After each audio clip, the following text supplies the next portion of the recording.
An organic substance containing carbon, hydrogen and oxygen gave the following percentage composition.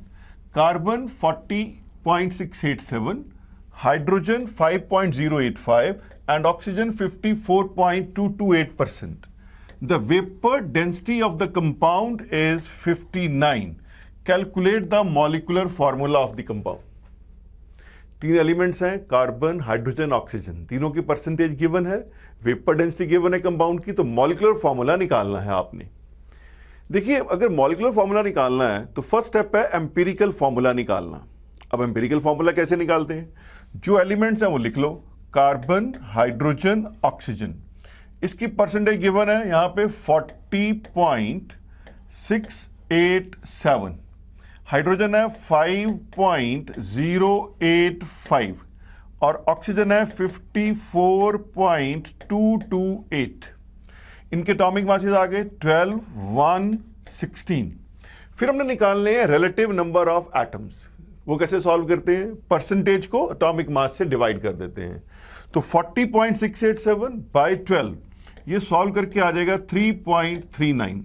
ये तो 1 ही है तो same आ जाएगा 5.085। 54.228 को 16 से डिवाइड करो, ये भी 3.39 आ जाएगा। ये आपके पास आ गए रिलेटिव नंबर ऑफ एटम। अब सिंपल मोलर रेशियो निकालनी है।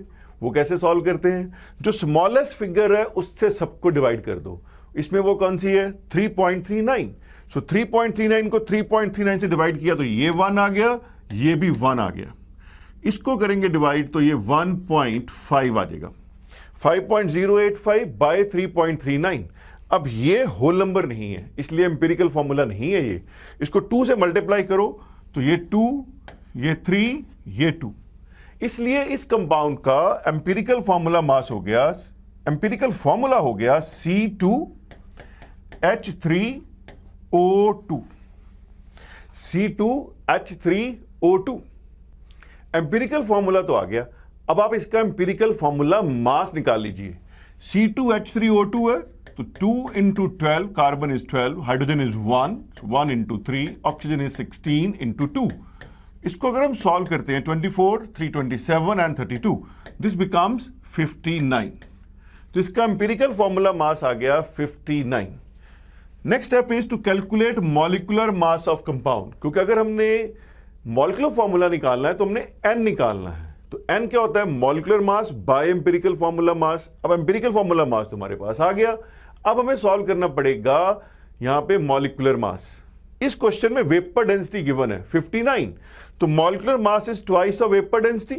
तो ये आपके पास आ गया 2 into 59, 118। तो मॉलिक्यूलर मास आ गया 118 एंड एम्पिरिकल फॉर्मूला मास आ गया 59। अब n की वैल्यू निकालनी है। n is molecular mass over empirical formula mass. इसको सॉल्व किया था 118 और ये था 59। ये सॉल्व करके हमारे पास n की वैल्यू 2 आ गई। अब निकालना है मॉलिक्यूलर फॉर्मूला। आपको रिलेशन पता है, molecular formula is n times empirical formula. इसकी वैल्यू 2 आ गई। Empirical formula is C2H3O2।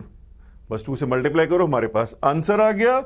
ये बन गया C4H6O4। तो आंसर इज C4H6O4।